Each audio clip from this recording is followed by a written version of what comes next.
Hello and welcome to Virtual World Symposium Day 1. And what an amazing panel we had previously with Isabel. But however, today I have an amazing lineup. So what I'm going to ask quickly is everyone can quickly sort of mute their microphones just so that we don't get any feedback when people talk. And what we're going to do is do a quick introduction from each individual person, a quick 30-second introduction, and then we'll get into the topic of the current state of virtual worlds. What's missing? So let's start off with, is it, sorry, I don't know how to say your name. Is it Evgeny? Is that how you say your name? Apologies if I got it wrong. Eugene, you mean? Eugene, thank you very much. Yeah, Eugene, we'll start with you, and then we'll do a quick 30-second introduction of everyone. Thank you very much. Okay, thank you, Russell. Thank you. Great to be here today. My name is Eugene Kuipers. I'm the CEO and founder of Vector. We developed a platform for XR. We have 7 million downloads worldwide. And, well, yeah, that's basically it. So we're growing each day. We're present in 223 countries and doing a lot of things from Nigeria, US, Ukraine, Italy, India, all over the world. Well, thank you for joining us, Eugene. And that was a very quick introduction, I must say. That was very fast. Yep. I'm going to get the names wrong. I do apologize ahead of time if I do get your name wrong. It's just I'm terrible with names. So do correct me if I do get your name wrong. Sveji, over to you. It's totally wrong, but no worries. I'm sorry. I'm sorry. No worries. Since we're all international people, it's bound to be happen. So no worries at all. It's Sevgi. I am a digital transformation specialist and XR strategist for Moderator. And I have my other teammates and especially our founder here. And I like to make it way more quicker than Eugene and pass the mic to them so they can explain what we are doing in Moderator better than me. Sure, Sergey. Thank you very much. Alp will go over to you, and then Attila will go over to you next. Of course. And I think Arda is going to wrap up things very well as the founder. But to introduce myself, I'm the corporate learning and development lead here at Moderator. And which, of course, as Arda will explain, or maybe Alaz will explain, that we do have a learning niche. And with that comes, of course, the need to know the learning processes or the talent development process, professional development processes. And especially together with Alaz, we are focusing on the learning aspects and the psychological aspects and trying to combine them with virtual worlds and XR. Actually, really in short, I can say that. Thank you so much. Amazing. Alaz, do you want to go before Attila, or do you... Okay, no worries. I can. Over to you, Alaz. Thank you so much, Russell. I am so happy to see you again as well. So it's Alazhan. I am also learning ecosystem lead for GatherVerse, and I am so happy to be part of this panel. To be honest, I'm going to pass the ball to Attila to explain everything in details. But in a short sentence, I can say that me and Alp, especially working for the learning environment in GatherVerse, and we are building the end-to-end learning ecosystem for the corporates. Oh, wow. Passing ball to Attila, I guess. Attila. So hello again. Thank you very much for having me today. Actually, thank you very much for passing the word actually to my court. Thank you very much. My name is Attila Ardevesan. Actually, I'm also greetings from Warsaw. I'm based in Warsaw, and I'm doing PhD here actually, and I'm also founder of the Moderator. What we are doing actually simply is that we are creating, we have a virtual campus. And within the virtual campus, we are creating a cross-platform for, of course, learning purposes, for adult learning, especially for companies, institutions, organizations, etc. So we will be most probably discussing so much actually about virtual worlds and its different aspects of it, of course. But just briefly, I can say virtual campus, cross-cultural platform that focusing on adult learning. Thanks for keeping it short, Attila. Charlene, over to you next. Welcome. Thank you so much. And thank you to GatherVerse for, always putting on these events. It seems like you're doing a lot more of them than usual. It's so much time and effort. And, I know the panelists, what you guys go through to remember all your points and your cues. So thank you to Christopher, and thank you to the rest of the GatherVerse community, and to you, Russell, for putting this together so we can all kind of share our perspectives. Thank you for your kind words, Charlene. You're very welcome. And by the way, full disclosure, I am fighting the flu, so forgive me. It's okay. Like I lose my voice, I'm going to try and make it through. The value of virtual, right? If it was physical, I wouldn't be risking being among you wonderful people. But I am the founder of the Omniverse City. We started with a program called My Vision Show, which was inspired by the optical and optometric industry. I am a big believer in balance, and I actually don't like bullies. And when you think about consolidation and centralization in some large corporations in all industries that these exist, it seems to be mostly supply chain related. Like somebody somewhere in the supply chain decides that they don't like their position, so they just become a Pac-Man and start gobbling up the rest of the supply chain. That seems to be kind of like a trend in the world. And I was a part of that ecosystem, and I just didn't like the role that I was being a part of. So I resigned. At 39 years old, I retired. And I started a journey that I didn't really know where it would lead. And here I am today with you wonderful people, with a beautiful, wonderful world called the Omniverse City. And we invite everyone who has a dream and a vision, no pun intended, to come and just really activate your imagination. And if you don't know how to do that, we've created a world that inspires that to happen. We're in a point in history where we have to really stop wondering, questioning, discussing whether or not these virtual worlds will exist. And we have to realize they already do. There's a lot of people inhabiting them. They live in them. It's the same thing that happened with the migration to the internet, to social media, to live streaming content, to influencers and YouTubers and streamers. And now we're going into virtual worlds. It's no different. We've been through it before. And it's just so exciting to be here to talk to other people who are building it. Thank you for joining us, Charlene, and a fantastic introduction as well. And like I said, thank you for the kind words from everyone, or on behalf of everyone here at GatherVerse, because when we get feedback like that, it's much appreciated, especially from the GatherVerse community. So appreciate that so much. And yeah, I'm glad that you're with us. So it's awesome. Even with the flu, you're still here. Come on. All right, Dr. Edwards, over to you. Welcome. Hello, my name's Louise Edwards. I'm based up here in Western Canada, just outside Banff National Park. And I, with Tiff up there, we are co-founders of a female-founded immersive media studio called Three Otters Media. And I also have my own company called Blue Shift Immersive, but we're really kind of a marine-focused virtual... Interesting. Yeah, so we basically, our mission is to create digital worlds to give our physical world a fighting chance. And we take expedition and exploration experiences and convert those into virtual worlds and narrative VR to give everybody the benefit of the awe and wonder that we get from traveling and the impact that we can create through that, but without the negative impact of actually going to these vulnerable places in our millions. Well, thank you for joining us, Louise, or Dr. Edwards. Louise Tiff? is fine. Okay.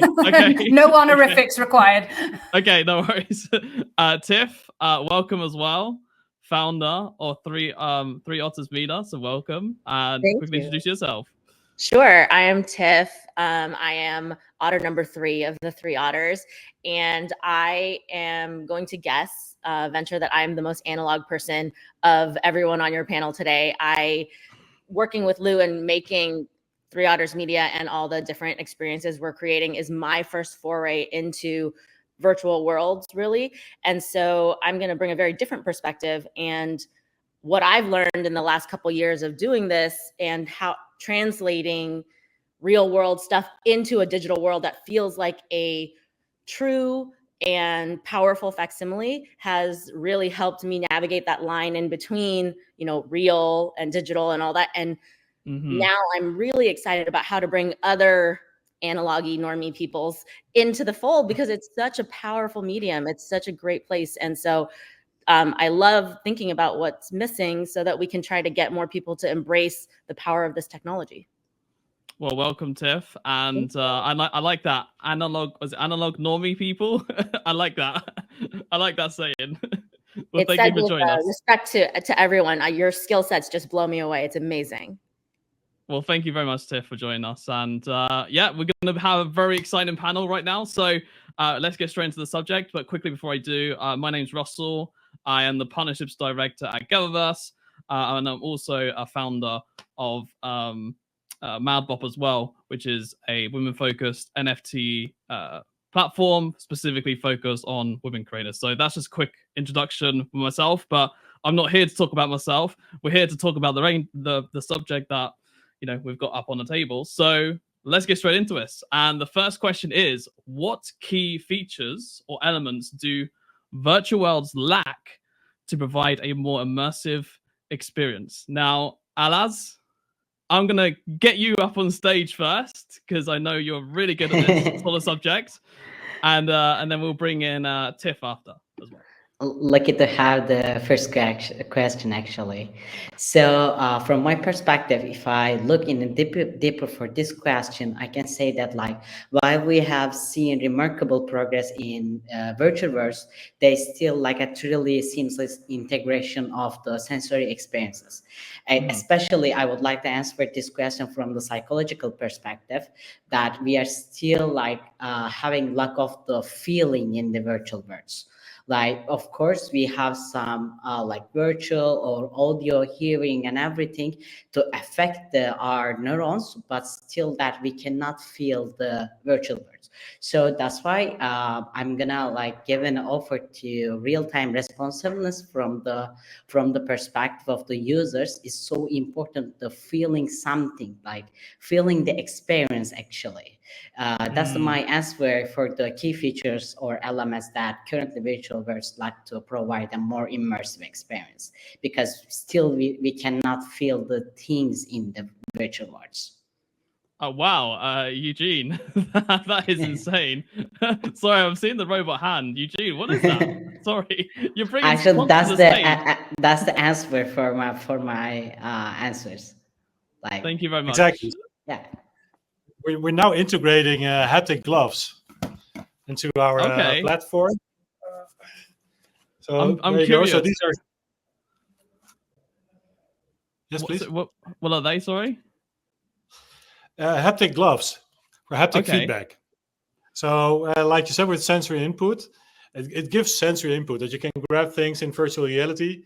So you connect the controllers of the Quest, and then it's you can pick up things, and if you can look close, you can see the wires and strings. Oh, I see. So this gives haptic feedback. So it gives you a sense of grabbing things in virtual reality. And it's more of also, if you're doing some exercises, you can work on your muscle memory, how to use certain tools and things like that. So that's one part. We're now integrating this now in our platform. That's amazing. That's amazing. Thank you for sharing that, Gene. And is that something that you think is missing within the virtual worlds quickly? Oh, yes. I mean, what I really favor at this moment are all the things that are going on with OpenXR, the development with the platform, that you can use all kinds of devices in XR, and the standardization there is just amazing. And we're also proud to be a part of that. We're in a team also for 6G, for standardization for 6G related to XR. We're part of that program. And these kind of things, you're spot on, talking about sensory input and doing things. Yeah, that's what you need, to get these real immersive experiences. And now I tried to get these gloves off. Well, whilst you do that, Tiff, what do you think is missing in the virtual world? I mean, is it like Eugene saying with different sort of props and into gadgets and stuff like that, or is it what Alaz was saying? What are your thoughts? Well, from a practical standpoint, I would say accessibility to these worlds, right? Like for us, especially for us, we focus on bringing people to the underwater world. I'm a scuba diver. That's like my main core identity, right? When I'm underwater, I feel free. right? For me, it's my version of a virtual world, right? It is this weird place where these crazy animals come and I get to interact and just be a different version of myself. Right. And I'm super excited about helping bring other people who might never dive, who physically might not, financially might be too scared, but who can experience the same things I do and be changed the same way I am when I'm underwater.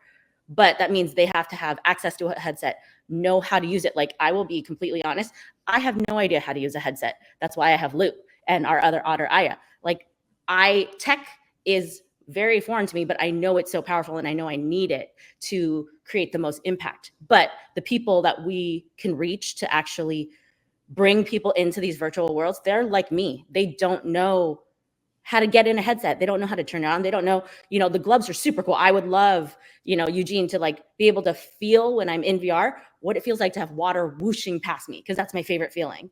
How do we create that, right? But then that means every school that we go to or every museum has to have a pair of Eugene's gloves or a full bodysuit. That accessibility is so key if we want to have people experience these beautiful things we're creating. No, 100% agree with that. And it's a very unique sort of, I think, Louise, you want to jump on this? Go ahead. Yeah, and I think it's finding that balance, right? Because as Tiff speaks to, like finding those intuitive ways of moving. And I think the as technology is evolving, this is becoming like more and more like on the horizon and exciting. You can tell immediately the people who are gamers and they're used to having controllers and they know what to do with thumbs and fingers and things. But I also put my 75-year-old parents in headsets and they've never played. Oh my God. Oh yeah, like 7 to 75 love hanging out with Orca. But it's a really, it's not intuitive for them. And yet if as gesture control comes more and again, haptic stuff and just this barrier to entry to get rid of this fear of using this new technology, I think is really key. And for us, and I think that the tech and the SDKs that they're putting it now to allow like low-end developers like me to actually integrate some of these things is really exciting. But because for us, and I think everybody here, our goal is to get as many people in these spaces to do good things for the planet. Yeah, like we have to make the not just it feel real in the environment, but how you interact with it, and that I think also means full body avatars and sensors and things that can pick up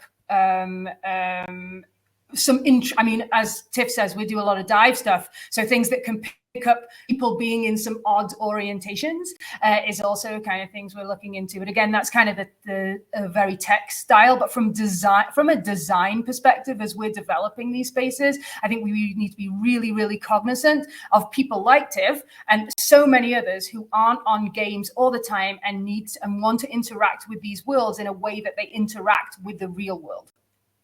No, yeah, I 100% agree with that. I mean, accessibility is so important. And also the fact, that obviously Meta have, released the glasses recently. I mean, I don't know if you guys obviously have seen that. Obviously, most of you have. But even though they're not, stylish, so to speak, these Meta glasses, when it comes to accessibility standpoint, they're definitely pushing in the right direction. And I think once they start getting the glasses thinner and obviously they're less weight and everything, and as they become sort of like more stylish too, like people want to wear them because they look good, right? Then people will start, kind of wearing them at scale. And I think that will definitely help with accessibility. And also I think potentially something that is lacking maybe is potentially the AI factor in this as well, right? How AI can also give sort of individual immersive experiences to individual people as well. And given, understanding who you as a person, what you do, etc., and AI automatically going, hey, okay, cool.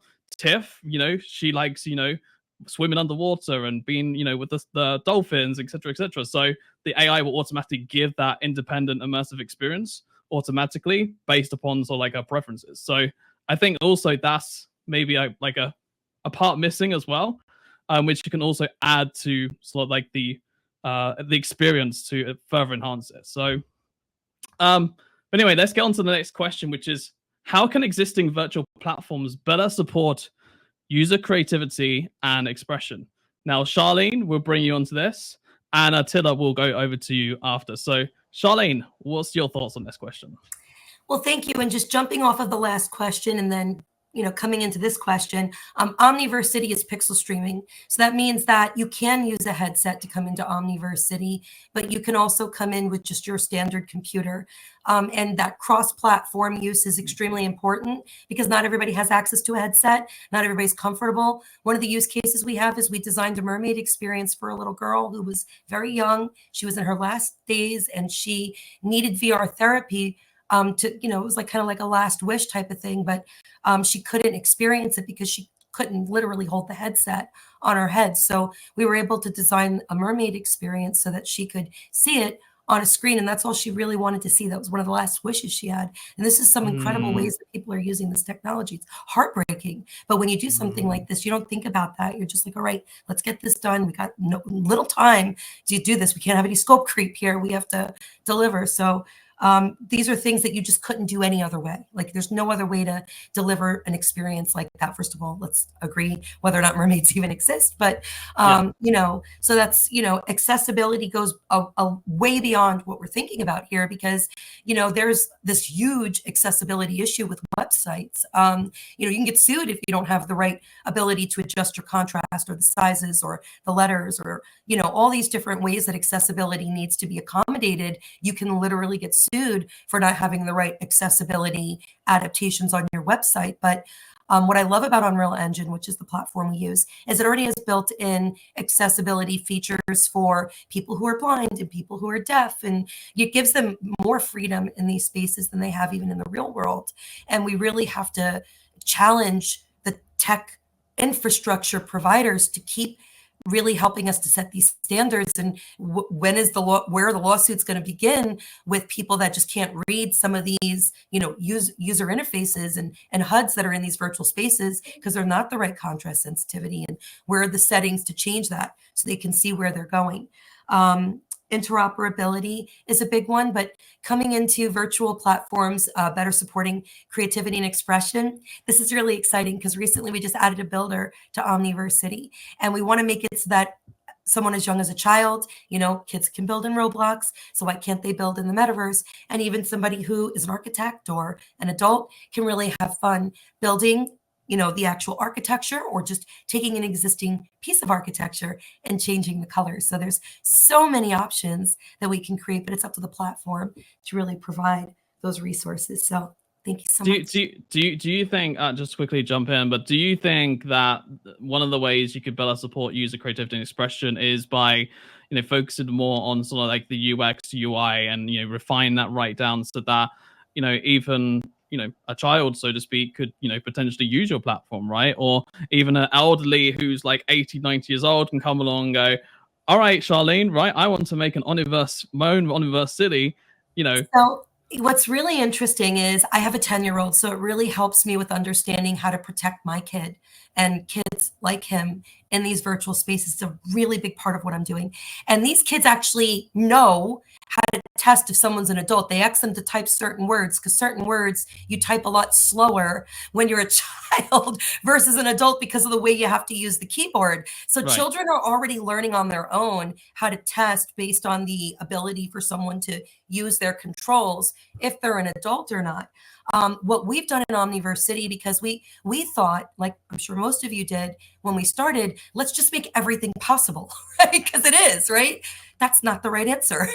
People do not want everything to be possible. So we've been like, we launched this product about a year ago called Domains. Just to make your point, Russell, one of the domains we're working on is like a kids streaming platform where you can like decide what you want to be when you grow up and get a kit, whether you want to be a newscaster or a puppeteer or, have an open mic, karaoke, and you can fundraise using Web3 technology for your future. Now colleges can airdrop, scholarships right into these kids' wallets. I mean, kids can raise money for, a suit so they can like feel the part. You know, the kids are smart now. I don't know if you know, there are children millionaires in Roblox. There are kids creating their millionaire status in Roblox right now. These kids are really ready for the worlds that we're building. But I'll stop there because I can go on and on. Thank you, Charlene. Thank you, Attila. You know, what are your thoughts? How can existing virtual platforms better support user creativity and expression? If we talk about, actually, if you would like to talk about user creativity and expression, first of all, I think we should just go to the ideology of our virtual worlds, because once we create the virtual world, there should be ideology behind it. Otherwise, it will be just like an empty virtual world with no interaction and without like any ideology. I think the virtual world is a bit like pointless. And on top of this, on top of the ideology of our virtual world, we can start actually building on top of it. And otherwise, it will be just like a basic virtual web that you can enter through VR, I don't know, mobile web, etc. And it will be just nothing actually and it will be not useful for anyone. So the other thing is, especially from the learning point of view or adult learning point of view, we should define what the user means. If we talk about like the user as a like only learners or only even the company admins can be a user, so we are wrong actually here. We should also think about the content creators, which means instructors, trainers, how they can create or they can just express their profession within the virtual world. If we have an answer for this, especially in adult learning for corporate trainings, then we are just going somewhere. But if we don't take into account trainers, instructors, other stakeholders that can take part in the virtual world, then we are missing something. And we should just create a space not only for those who have the headset or who have some access through mobile or web. No, but also we should consider other stakeholders that can contribute and also participate within the virtual worlds. Then we will go somewhere. And the third aspect, we talk about only in the virtual world, I believe there are lots of games. I mean, even beyond our imagination. But we should also treat the games in a different way, because if we talk about especially user creativity, I think games are quite important. And if we just create a game only for playing a game, then still we are missing something. There should be a methodology behind the game. And could be learning methodology, could be, I don't know, some other parameters, but we should definitely more parameters to add and to analyze. We should have more data sets to investigate and just to track actually how the behavior is going within the virtual world. And plus, this last part is, in my opinion, we should definitely define, especially if we are creating a virtual world for, let's say, learning purposes, what is the difference between the toolkit and the toolbox? Let's start from there, because even we always discuss about like for the user, I mean, creativity, etc. But where is the toolkits? Where is the toolbox? What is the difference even? We should define whatever functions we are adding within the virtual world, we should define from the scratch. Then we can talk about the user creativity and we can build on top of it. For sure. I think also, just to kind of add to your point as well, if we add AI into this as well, I definitely believe that will make it's so much easier to support and add into the user experience as well, within all this, to make things seamless and integratable. So but yeah, no, I completely agree with you, Attila. And we are actually sort of running out of time, by the way. So what I want to do is kind of speed this up a little bit so we can keep our answers a little bit shorter, just so that we're not going on for a long dialogue. Then that'll be great. And yeah, so we just need to kind of just speed up a little bit. So next question, which is, what gaps exist in the current virtual world infrastructure that hinder scalability and accessibility? Now, obviously, I just said one, which is obviously AI, which is mostly like the most obvious one. Also, actually, I just want to add to this as well, maybe the whole Web3 wallet thing, right? Because I think there's still confusion around Web3 wallets and how they're done and what they're done, etc. So when it comes to sort of creating wallets, there's still barriers to entry with that. There's still issues because people still don't understand what the hell a wallet is, right? So they'd rather log in with a username and password than have a wallet, so to speak. So we'll go to Eugene on this one, and then we'll also go to and then we'll also go to Svedji. Is it? I'm sorry. I give up. But anyway, we'll go to you after as well. So Eugene, we'll go over to you first. Eugene, you need to unmute your microphone. So, thank you. So yeah, if we look at infrastructure from our side, so we're using cloud-based infrastructure. Everything that we have built is on Microsoft Azure. So we, like I said, we have 7 million downloads worldwide. We have a multi-language support. We have we use CDN for our video and audio setup. We have game engines also for the voice interactions. We have the AI support. We have AI instructors now within the virtual worlds that people can create. So yeah, everything is cloud-based at the moment, and we do a global distribution at the moment. So it's not just here in Western Europe, but we also have now a US-based part in the cloud. Sorry to jump in, Eugene, but I just wanted to get to sort of like the question, which is what gaps exist in the current virtual world infrastructure and that hinder scalability and accessibility. I know obviously you have a lot of key important parts obviously going on within your company and organization, but do you think there's gaps that exist within that, or gaps that exist within the current virtual world for that, like to hinder the scalability? Yeah, no, the main gap will be like was also mentioned in the former answers, is that is the interoperability and the devices that you can access the metaverse or virtual worlds. I mean, from my perspective, so that's the point I'm trying to make, is that the infrastructure is already out there. You know, there's so many things already available off the shelf. It's not a matter of building it. It's more kind of engineering. That's to get the right parts of an infrastructure and put them together with a solid architecture behind it. That's where you spend the most time on, is on the architecture rather than building. And then, yeah, there's no limit to scalability other than that. I would say, you know, I would always, when I look at the virtual world and scalability, it's about access. Who can you grant access to a virtual world? So at this moment, there are like 35 million VR headsets, global, what's been sold now, with the Quest 3 and then the Pico headsets and then Vive headsets. And we all support these headsets also. But what I see happening, most of our visitors, they enter the virtual worlds using their smartphones and iPads. A quick question. Do you think Meta, what Mark Zuckerberg said, where by 2030 that, glasses are going to replace mobile phones? Do you believe that? Absolutely. I hate mobile phones. I hate them. I agree. If you put a screen in front of your face and it just doesn't make sense. If you compare it to glasses. So then it really becomes immersive. Then with the XR, so that the actual reality and the virtual reality, they're going to blend, and also your communication with your friends and all over the world, they'll be a part of your reality as well. They'll be with you every day, 24/7. Even when you walk on the street, you can communicate with your friends and they'll be present next to you as if they're really there. Those kind of things that are going to happen in 2030, including people getting, we have now people who are addicted to games, and there are people who will get addicted to XR.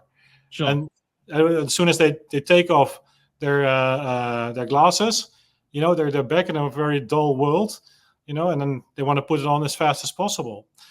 But until 2030, until these glasses will be available for the mass market, the smartphone will be the main device to enter virtual worlds. For sure. By far.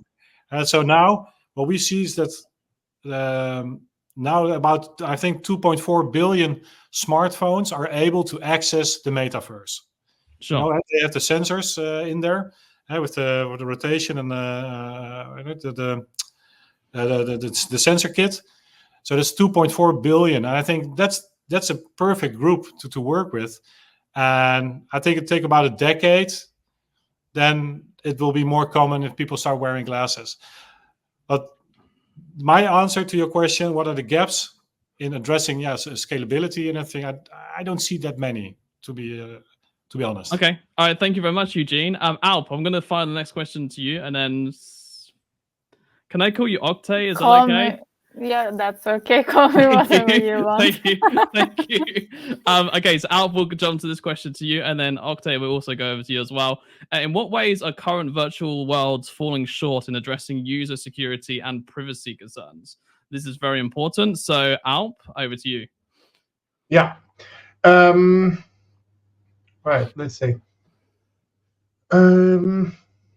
Or we can go to Octave first, if you want. Yeah, maybe. Because it's a little bit on the other edge of my. Okay, we'll go to Octave first, then we'll come to you after. Octave, yeah, over exactly. to you. I can add on top of things that you will start. Sure. Actually, I believe there are lots of different technologies we are right now developing, like obviously blockchain technology, wallets, other things. And the privacy problem is, I believe, lies in the education of the people, the culture of privacy, to be said exact. People need to understand what means in the virtual world, in XR world, and still in digital world in general, what they need to be doing to secure their privacy, secure their data from harmful ways. After that, the rest, the technology side, the engineering side of that security and privacy concerns will be handled very fast, in my opinion. I just want to briefly bring up. I want to bring up some quick points as well to this. I think accountability, transparency. I also think just sort of like bias side of things, right? If virtual world is biased a certain direction, that's another thing. I think there's multiple factors to this, kind of what you're saying, Octave. And obviously, I think this is a multifaceted issue, right? It's not just one thing. But yeah, I definitely think I 100% agree what you're saying, Octave. But I definitely think like all these layers added on top of that it makes it even more.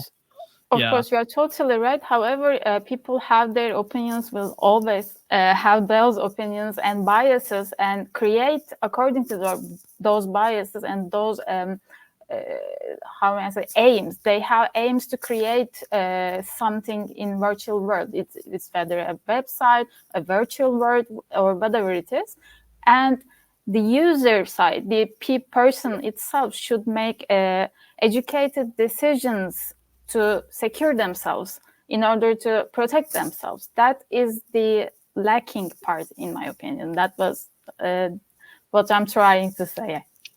Well, thank you for sharing that, Octave. And Alp, I'm afraid we're running out of time, so I'm going to have to quickly jump to the next question. So the next question is, thanks, Alp. The next question is, how can virtual worlds improve and facilitate meaningful social interactions? Now, I want to bring Charlene and Tiff into this. If we can keep the answers short, less than a minute. I don't want any more than 60 seconds, because otherwise we're going to run over time and we won't have enough time to do the questions. So Charlene, I'll bring you into this, and then Tiff will fire over to you after. Well, I'll just keep it short and sweet. Let's just learn from the mistakes that social media made, because our privacy has already been invaded. And we have a new opportunity as platform developers to create a new standard. And we've started that. And I'm just talking about what Omniversity has done, because we did research of all the different platform partners that are out there, and we've decided to build our own infrastructure and do whatever we can to maintain ownership of the data so we can give it back to our users and make sure that they own it and they can decide if they want to sell it, distribute it, share it, whatever. So I think that's really, really important, is learning from the mistakes of the past. Thank you, Charlene. That was awesome. Very fast answer. Great. Tiff, over to you. Sure. I think when we are designing things, we can create experiences that people can, like maybe leveraging AI or Eugene's new gloves. Like, people have their own meaningful experiences, but when you have them side by side, physically in the same rooms, if possible, but also within the headsets within these worlds, it's like after a dive trip, everyone just wants to talk about what they saw underwater. Same thing, right? If everyone's jumping in that same world, and afterwards on a chat, we can be like, did you see that freaking manta whale thing that like swam over you? It creates that same interaction that bridges reality and virtual worlds. Amazing answers. Thank you so much. And no, Tiff, yeah, I absolutely agree. I think people just want to speak to each other about it all the time, and just, they just want to feel things together. Yeah, absolutely. Because we're all social animals in the day. We're all humans, right? Sure. So Okay, which is brings me to the next question, which is like, what advancements are needed to enhance the realism and interactivity of virtual environments? So, Louise will bring you onto this, and then also Attila will bring you on this too. Again, if we can do the same thing, keep the answer short. Much appreciated. Well, I'll talk a little bit about the realism, and just ask the question. I'm not entirely sure that we have to. I think that part of what we've discovered by trying to translate these very real experiences into a virtual world is that sometimes you need some stylism in there and to really get an emotional reaction, an emotional connection. And the freedom of having these digital worlds is that we can. So I think there are issues with the uncanny valley that we'll probably never overcome. So let's not try, and let's really look into how we can use artistic freedom to really connect with people. That's an interesting perspective. Thank you for sharing that, Louise. Yeah. Attila. I totally agree, actually, because if we talk about the realism, actually, this is not like, the thing for the virtual reality, or let's say the virtual worlds. We should talk about like the future, actually, like the futuristic approach, even when it comes to designs, when it comes to our virtual worlds, etc. First, I would say definitely it should be futuristic. And the second, I would add, for the interactivity of virtual environments, I would definitely say that it should definitely be beyond our imagination. If we put a glass that is not functioning in the virtual world, it doesn't mean anything. It's just glass. Or if you put a table, it's a table. You should put something beyond your imagination. Just, very basically, I believe all of us are doing it. But just like simply, just let's imagine. Just, turn off the gravity. It's beyond, you cannot do it like in the real world. Just do something that you cannot do in your daily life. So basically, you can enhance the interactivity in the virtual environments. Yeah, and also, let's add AI into this as well. Sure. I think the realism and the interactivity when it comes to AI, and also, for example, let's use Meta's virtual world, for example. I mean, that was the avatars and everything they had in there was so realistic. And then you have the AI version of you within that virtual world, and you can like talk to